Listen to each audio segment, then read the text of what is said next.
السلام علیکم ورحمۃ اللہ وبرکاتہ۔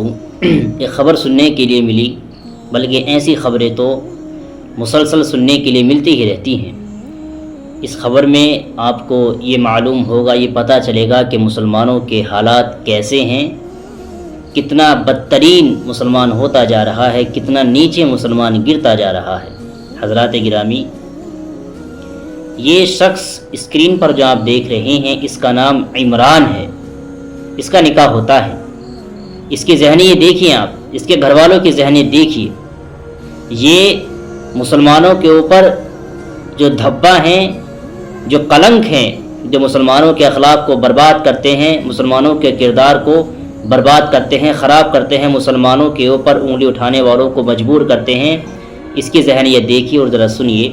اس شخص کا نکاح ہوتا ہے، اس کے جو پاس میں یہ خاتون ہے، اس کی بیوی ہے، اسی سے اس کا نکاح ہوتا ہے۔ اگلے دن، نکاح کے اگلے دن، یہ اپنی بیوی سے کہتا ہے، ذرا سننا، کہ تم تو آ گئی ہو، بلٹ کہاں ہے؟ دہیج، بلٹ، گاڑی، یہی ہے مسلمانوں کے پاس، اور ہے کیا؟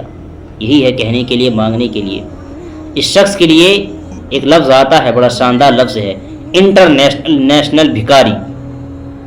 یہ انٹرنیشنل بھکاری ہے، بلکہ یہ بھکاری ان سے بھی زیادہ خطرناک ہے، ان سے بھی زیادہ بدتر ہے، جو مسجد، مندر، گردواروں کے سامنے جو بیٹھے رہتے ہیں، ان سے بھی زیادہ بدترین بھکاری ہے یہ۔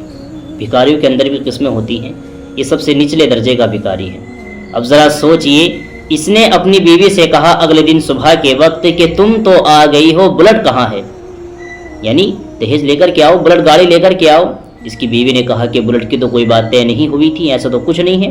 تو اس کے گھر والوں نے، لڑکے کے گھر والوں نے اس لڑکی معصوم بچی کو گھر سے نکال دیا اور یہ کہا کہ جاؤ پہلے بلٹ گاڑی لے کر کے آؤ، تبھی ہم تمہیں گھر کے اندر داخل کریں گے۔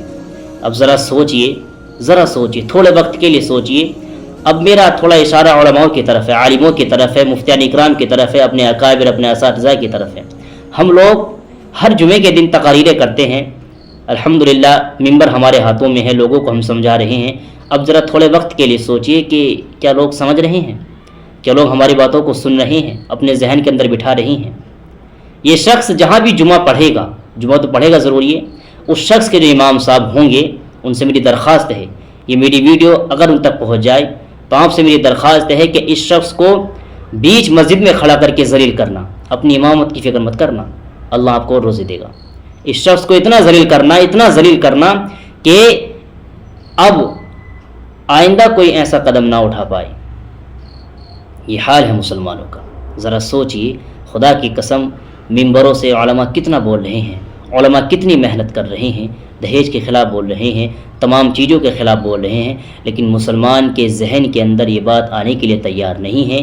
یعنی دین اسلام کو، قرآن کو، حدیث کو، آپ علیہ الصلاۃ والسلام کے اخلاق کو پیچھے رکھ دیا، اور مال و دولت، دہیج، گاڑی، ان تمام چیزوں کو آگے سامنے لا کر کے رکھ لیا کہ ہمیں تو یہ چاہیے، ہمیں اسلام سے مطلب نہیں ہے، ہمیں قرآن سے مطلب نہیں ہے، قرآن کیا کہہ رہا ہے، ہمیں حدیث سے کوئی مطلب نہیں ہے، ہمیں علماء کی باتوں سے کوئی مطلب نہیں ہے، ہمیں تو صرف دولت سے مطلب ہے، ہمیں صرف دولت سے مطلب ہے۔ اللہ اکبر۔ ذرا سوچئے، ایسے معاملے جب سنے جاتے ہیں تو بڑا افسوس ہوتا ہے کہ میری قوم، جس قوم کے لیے اللہ کے رسول صلی اللہ علیہ وسلم راتوں کو اٹھ کر کے رویا کرتے تھے، وہ قوم کہاں جا رہی ہے۔ نکاح، شادی بیاہ، یہ ایک ایسی چیز ہے، صرف اسی چیز کے ذریعے مسلمان جو غیر مسلم ہیں ان کے دلوں پر قابو کر سکتا ہے۔ وہ کیسے؟ ہم اگر اپنے شادی بیاہ 100% اگر اسلام کے طرز پر کریں، اسلام کے طریقے پر کریں، تو میں لکھ کر کے یہ بات کہہ سکتا ہوں، بڑے ہی حوصلہ افزائی کے ساتھ یہ بات میں کہہ سکتا ہوں، بڑی ہمت کے ساتھ یہ بات میں کہہ سکتا ہوں، بڑے اطمینان کے ساتھ، بڑے بھروسے کے ساتھ یہ بات میں کہہ سکتا ہوں کہ جو غیر مسلم ہیں ہماری شادی بیاہوں کو دیکھ کر ہم سے متاثر ہوں گے، ہمارے دین سے متاثر ہوں گے، آپ علیہ الصلاۃ والسلام کے اخلاق سے متاثر ہوں گے اگر وہ ہمارے شادی بیاہوں کو دیکھ لیں۔ لیکن کرنا ہمیں یہ چاہیے کہ ہمارے جو شادی بیاہ ہیں وہ 100% ہمیں آپ علیہ الصلاۃ والسلام کے طریقے پر اگر ہو تو غیر مسلم بھی ہم سے متاثر ہوں گے، تمام مذاہب کے لوگ ہم سے متاثر ہوں گے، ہمارے اسلام سے متاثر ہوں گے۔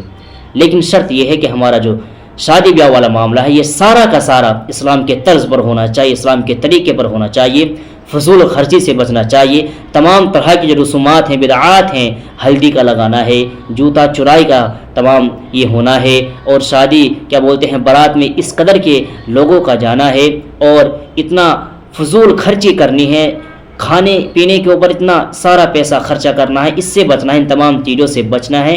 اس کے بعد اگر ہم اپنی شادی بیاہ کریں، ان تمام چیزوں کو چھوڑ کر کے پیچھے رکھ کر کے بالکل اسلام کے طریقے پر، اسلام کے طرز پر اگر ہم اپنی شادیاں کریں تو غیر مسلم ہم سے متاثر ہوں گے، ہمارے اسلام سے متاثر ہوں گے، ہمارے اخلاقیات سے متاثر ہوں گے کہ دیکھو یہ مسلمان ہیں، یہ مسلمان ہیں، ان میں ہمیں ذرہ برابر بھی فضول خرچی نظر نہیں آتی۔ یہ رزق کی برکت کو یعنی کہ رزق کی اہمیت کو یہ لوگ جانتے ہیں، یہ بڑے اچھے طریقے سے اپنے شادی بیاہ کو نپٹا لیتے ہیں، لیکن نہیں، ایسا نہیں ہو رہا، ایسا بالکل بھی نہیں ہو رہا۔ آئے دن کوئی نہ کوئی خبر سننے کے لیے ملتی ہی رہتی ہے کہ آج فلاں جگہ لڑکی کو گھر سے باہر نکال دیا صرف دہیج کی بنا پر، کہ فلاں جگہ شادی تھی، بارات آئی اور دہیج کے معاملے پہ انبن ہوئی اور بارات واپس چلی گئی۔ اللہ کی قسم ذرا سوچئے کیسے معاملے ہم مسلمانوں کے، ہمارے مسلم معاشرے میں یہ داخل ہوتے جا رہے ہیں۔